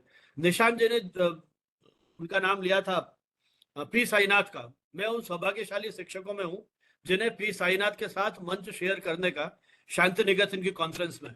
साहब, उनको जब मैं सुनता हूं, क्या किसी प्रोफेसर को भी डेटा याद होंगे क्या उस तरह से, और क्या हिंदी में उनकी अभिव्यक्ति है. मैं तो चमत्कृत हूं, अभी तक उनके शब्द कानों में गूंजते हैं. किसानों की समस्याओं को जिनकी बात शगुन जी कर रही थी, किस तरह से उन मुद्दों को वो सोचते हैं. वो डेवलपमेंट पर काम करके मैगसेस पुरस्कार ले सकते हैं. आप पॉलिटिशियंस और आईएएस ऑफिसर के साथ कंधे रगड़ेंगे तो नहीं मिलेगा मैगसेस पुरस्कार. तो ये बताएं आप कि किस तरह से स्टूडेंट्स ग्रास रूट पे जाकर के खबरें मेरे ख्याल छप रही है. ये हो सकता है कि वो मुख्य पृष्ठ पे न आकर के अंदर के पेज पे आए. हाँ, वही मेरा भी रिचुअल्स की बात की. देखिए, अखबार की भी अपनी सीमाएं हैं, उन्हें भी कितनी तरह की रिपोर्टिंग करनी पड़ती है. लेकिन आप अपने विद्यार्थियों से पूछिएगा कितने विद्यार्थियों को डाउन टू अर्थ की जानकारी है. सुनीता नारायण जी ने जिस तरह से ये शुरू किया, और वो कोका कोला को लेकर के पूरा एक आंदोलन चला, कितने आंदोलन इस पत्रिका के माध्यम से चले और कितना किया. लेकिन हमारे में से कितने लोग ऐसे हैं जो इस तरह की मुहिम के साथ लगे हुए हैं. तो इतना निराश होने की जरूरत नहीं है. कितनी रिसर्च हो रही है, और एक उदाहरण तो हमारे सामने ही है कि जिन्होंने इस पर काम किया है और कितने रिजल्ट लेकर के आए हैं. तो और जब हमने यहाँ यूनिसेफ के साथ काम किया, मैंने वर्कशॉप पीआरओ के साथ की, मीडिया टीचर्स को बुलाया और स्टूडेंट्स को सेंसिटाइज किया. तो ये सेंसिटाइजेशन जो है वो एक दिन की मेहनत नहीं है, लगातार हैमरिंग होनी चाहिए. हमने डीएसटी, अच्छा अब आप बताइए, देश में निशान जी भी पढ़ा रहे हैं, आप भी पढ़ा रहे हैं, हमारे जर्नलिज्म कोर्सेज में क्या डेवलपमेंट जर्नलिज्म और डेवलपमेंट कम्युनिकेशन के इंडिपेंडेंट पेपर इंट्रोड्यूस नहीं हुए. हमने डीएसटी के साथ वर्कशॉप की और साइंस जर्नलिज्म का पूरा कोर्स बनाया. अब तो पूरे ये डेवलपमेंट कम्युनिकेशन और साइंस जर्नलिज्म के बाकायदा डिग्री डिप्लोमा कोर्सेज शुरू हो गए. हिंदू जैसे अखबारों ने, मेरे ख्याल वो पहले अखबार हैं जिन्होंने अपने यहाँ एजुकेशन की एक्सक्लूसिव बीट पर कॉरेस्पॉन्डेंट अपॉइंट किया था। ये बात कर रहा हूं मैं आपसे 80s की, जब एनसीईआरटी के साथ हमने एजुकेशन जर्नलिज्म में वर्कशॉप की। तो काम बहुत हो रहा है। सवाल यह है कि हम कितने अवेयर हैं और आने वाली पीढ़ी को उसकी इन डेप्थ के बारे में। और सबसे बड़ी बात है जिसके और इशारा शगुन जी ने किया था कि आप किस तरह से रोचक तरीके से इन घटनाओं को देते हैं। आपको पुराने जो, खैर अब बहुत, आप तो बहुत यंगस्टर्स में हो, मुझे याद है साप्ताहिक हिंदुस्तान धरियु में गुणाकर मूले, जयप्रकाश भारती जैसे लेखक साइंस फिक्शन लिखते थे, उसमें कहीं डेटा नहीं है। जब जयप्रकाश भारती हिंदुस्तान टाइम्स के ऑफिस में बैठ करके एक लेख, मुझे अभी तक उसके शब्द याद है कि वो आसपास के शोर को यदि मैं शोर समझने लगूं तो मैं बहरा हो जाऊंगा। मतलब शोर को शोर ही नहीं मानते हम। तो उस शोर की समस्या पर जिस तरह से शुरुआत की, तो साहब मैं ये मानने, मुझे व्यक्तिगत रूप से ये लगता है कि इतना क्राइसिस नहीं है, लेकिन हम खुद उसके प्रति सेंसिटाइज नहीं है, इन चीजों को पढ़ते नहीं है। अखबार अपनी कहीं ना कहीं एक सीमा तक वैचारिक लेख भी छाप रहे हैं, लेकिन ये हो सकता है उनका प्लेसमेंट या टीवी चैनल्स या रेडियो के लिए, क्योंकि प्राइम टाइम और अखबारों के मुख्य पृष्ठ हमने बेच दिए विज्ञापन दाताओं को, 4-4, 5-5 पेज हैं। ऐसे दौर में जो उन्होंने बात कही कि इसके पीछे व्यावसायिकता और व्यापारिकता जो है वो मुख्य है, तो वो सामने ही है ना। तो मुझे तो कम से कम ये लगता है। बाकी शगुन जी और कुछ कहना चाहें तो बताइए। फिर एक सवाल शायद चैट बॉक्स में अभी रिफ्लेक्ट हुआ था, मैं उसकी बात करूंगा यदि शगुन जी कुछ बोलना चाहती है।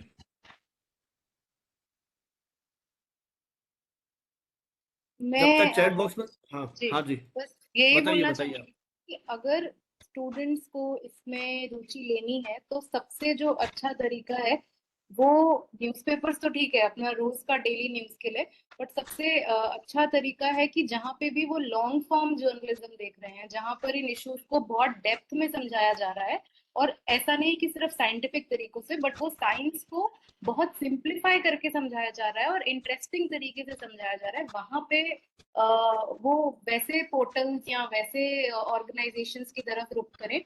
डाउन टू अर्थ तो है ही, ऑफ कोर्स हम लोग लॉन्ग फॉर्म आर्टिकल्स लेते हैं, हम खाली सिर्फ एक न्यूज को रिपोर्ट नहीं करते, बट उसके पीछे का 3-4 पेज के आर्टिकल्स जाते हैं एक एक इशू में।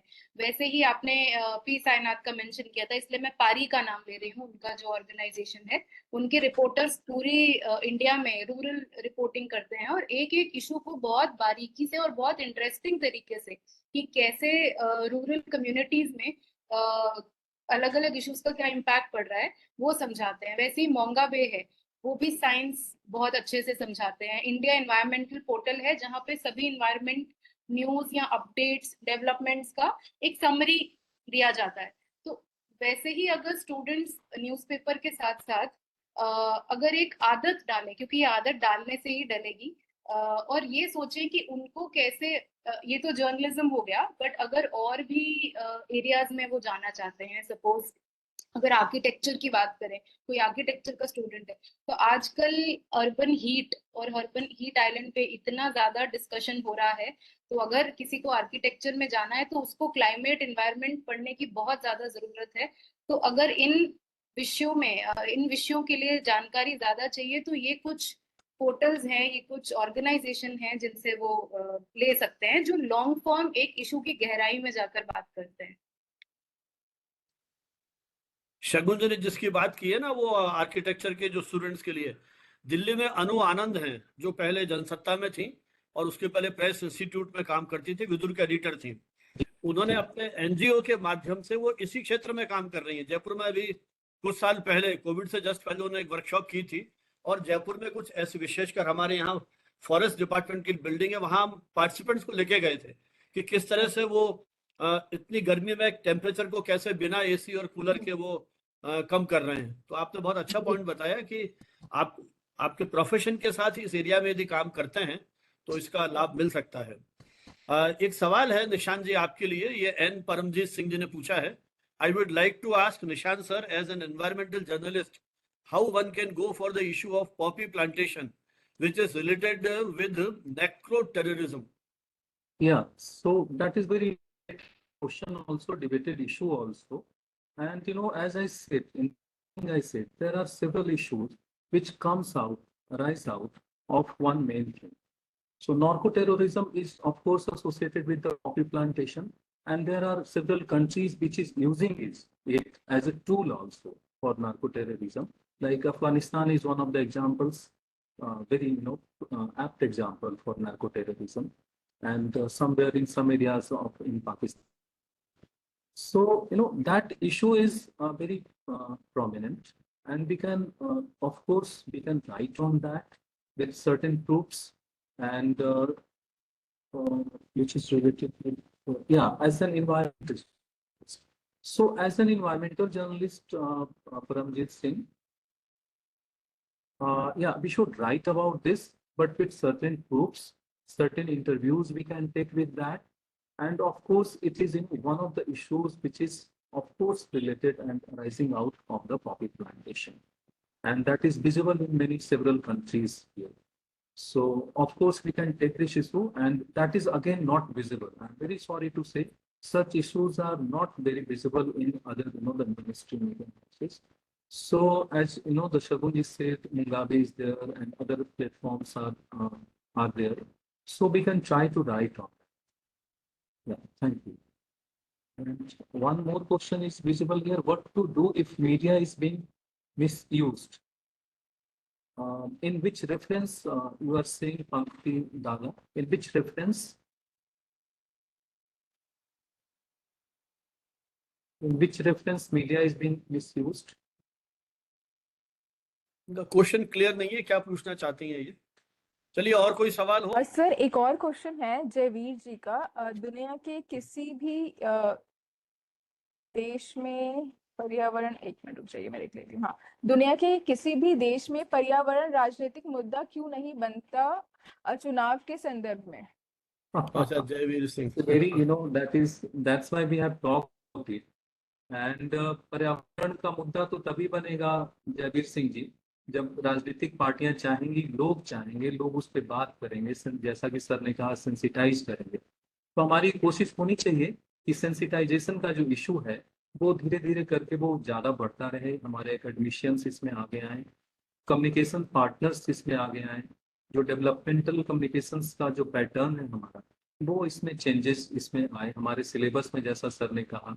तो इस तरह की चीज़ें तो हो तो गई हैं, सिलेबस में चेंजेस भी आ गए, लेकिन ये इतना बड़ा मुद्दा है ये कि हम लोग जाते हैं identity politics, caste politics, and no one talks about environmental politics. That is a very big crisis, at least particular, it's very apt for this talk also, as well as on the day of press freedom also we can talk about that why it's not being made, why. So of course there is need of sensitization towards it, and advocacy also. It's a responsibility of the journalists, academicians, and teachers also, so that we can make it. चांद जी, मुझे तो ये भी लगता है कि हम हर छोटी मोटी बात पे बंद करते हैं, हड़तालें करते हैं। हमारे जयपुर का उदाहरण देता हूँ, रामगढ़ लेक थी जहां 1982 में एशियाड की नौकायन प्रतियोगिता हुई थी। 60, 70, 80 फीट तक पानी भरा हुआ था, और अखबारों में खबरें छपती थी कि आज इतना और आज इतना है, और हम लोग चेंज के लिए, पिकनिक के लिए वहां जाया करते थे। आज वह रामगढ़ पूरा सूख चुका है। हाई कोर्ट के आदेशों के बाद जो अतिक्रमण है वो नहीं हटाया गया है ना, लेकिन कहीं कोई उसको लेकर के अखबारों में खूब छपा, लेकिन जन समूह पे कहीं कोई असर नहीं है। तो ऐसा ही होता है ना। आज जब कल जयपुर आई थी शगुन जी, आज हमारे यहाँ एक द्रव्यवती नदी है, कई करोड़ रुपए सरकार ने कुछ वर्ष पहले सैंक्शन किए थे उसके प्यूरिफिकेशन और उसके डेवलपमेंट के लिए, टूरिज्म के पॉइंट ऑफ व्यू से। अब वहां सारा गंदा पानी आ रहा है। तो भास्कर ने आज लिखा है कि हम इसको नदी नहीं नाला कहेंगे जब तक सुधार नहीं होता है। ये भी एक आंदोलन है। बिल्कुल, द्रव्यवती नाला लिखेंगे कल से वो, तो कहीं मतलब अखबार लिख ही सकता है ना, वो तलवार लेकर के मैदान में नहीं उतरेगा। अब शगुन जी इतना लिख रही है, मैंने तो आज पढ़ा, बहुत ज्यादा तो नहीं पढ़ पाया, लेकिन फिर भी जो मैंने देखा कितना काम कर रहे हैं सब ये। तो कहीं तो हम समर्थ हैं इस तरह के प्रयोगों को, या प्रयोगधर्मी जो हमारे पत्रकार हैं, है ना। तो मैं तो आभारी हूँ कि आपने जी थोड़ा चेंज तो आ रहा है, उसकी स्पीड उतनी ज्यादा बिल्कुल। नहीं है जितनी हम चाहेंगे। पर फॉर एग्जांपल अगर हम इलेक्शन की बात करें और पर्यावरण मुद्दे की, बाहर अभी यूरोप में पिछले साल पूरे साल फार्मर प्रोटेस्ट था, जो कि क्लाइमेट से लिंक था, उनकी सब्सिडीज और जो क्लाइमेट रिलेटेड चेंजेस करने हैं फार्मर्स को, उससे लिंक था, और उसका वहाँ के इलेक्शंस पे भी असर देखने को मिला। सिमिलरली हमारे यहाँ भी प्रोटेस्ट हो रहा है।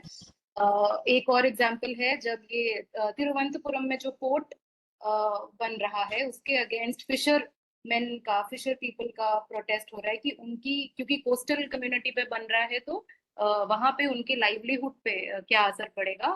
तो वो पूरी फिशिंग कम्युनिटी प्रोटेस्ट कर रही है, और ऐसा कहा जा रहा है कि इस बार जो इलेक्शन है जरूर उसका कुछ ना कुछ उस पे असर, अब वो तो रिजल्ट्स के बाद ही पता चलेगा।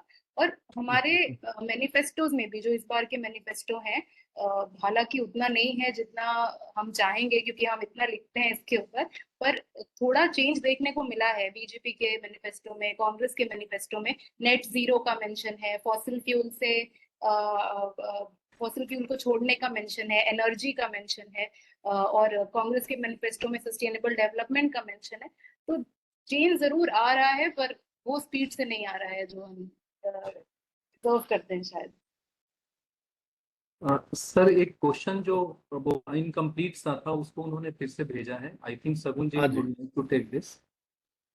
In terms of taking personal detail, media is being misused. How much liberation is given if topic is about women? Is it allowed? I think Sagun ji can answer it well. जी actually ज्यादा समझ नहीं आया ये question, but जितना समझ आया है आई थिंक वो पूछना चाह रहे हैं कि अगर विमेन रिलेटेड टॉपिक्स हैं तो कितना लिबरेशन है।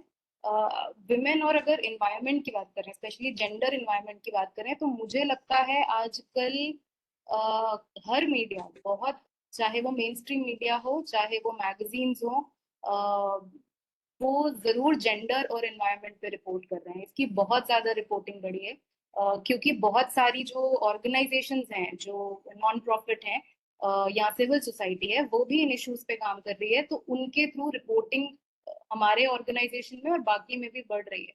तो जेंडर और एनवायरनमेंट एक अलग बीट भी निकल के आ रहा है। मैं काफी सारे फ्रीलांसर्स को जानती हूँ जो कि जिनका बीट ही जेंडर एनवायरनमेंट है, वो स्टोरीज ही इन्वायरमेंट और विमेन के ऊपर करते हैं, और उनको उतना विजिबिलिटी भी मिल रहा है। तो मुझे लगता है ऐसा नहीं है कि उतना लिबरेशन नहीं है, स्पेशली विमेन और एनवायरनमेंट की बात करें।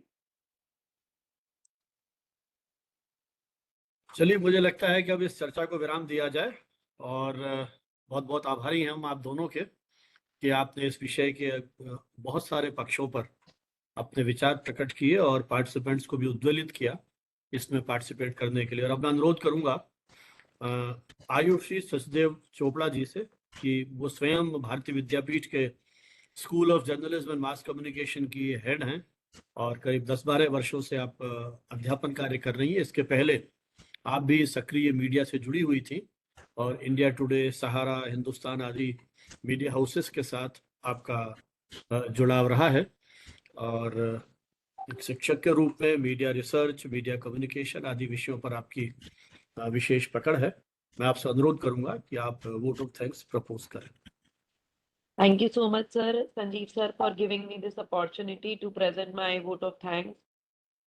बहुत अच्छी तरीके से टॉपिक भी बहुत हमारा क्रिटिकल था और बहुत अनटच टॉपिक हम इसको कहेंगे कि बहुत लोग इस पे डिस्कस नहीं करते हैं। That Sanjeev sir, you came out with this topic and planned a webinar on this. So truly, firstly, I would like to thank you for that, for putting a vision behind this webinar and then getting so wonderful topic which are still yet not touched. And discussing that. आज के participation को देखते हुए मुझे लगता है कि बखूबी हमारे एक्सपर्ट स्पीकर्स ने बहुत ही रुचिका दिखाते हुए इस टॉपिक को बांधा है कि हमारे जितने भी पार्टिसिपेंट्स हैं उन्होंने इंटरेस्ट लिया है, they were coming out with so mind boggling questions and their expressions towards this topic. तो I would like to thank Shagun ma'am and doctor Nishant sir for sparing time and putting their thoughts and sharing their experiences. You totally justified this topic to a very great extent. So thank you both of you expert speakers for joining us. Also, I would like to thank Professor Sanjeev sir. मुझे लगता है कि thank you तो बहुत छोटा शब्द है to you and to Professor M.N. Huda sir. हम चाहे एक बार को सोचे अरे अभी वेबिनार नहीं आ रहा है, पर संजीव सर का तुरंत मैसेज आ जाता है कि webinar plan guest finalized. Actually, the fuel in the motor which we are fixed with. So thank you for always recharging us and recharging our battery and keep it moving on. And my dear participants, I know आप लोग हर हफ्ते हर दूसरे दिन इंतजार करते हैं कि नया टॉपिक कब आएगा, and you are very much eager to register. You keep on questioning, be it the students or the guests. So keep joining us. Thank you so much. Thank you all. चलिए साहब, बहुत बहुत धन्यवाद हमारी ओर से भी कि आपने समय दिया इतना अपने इस व्यस्तता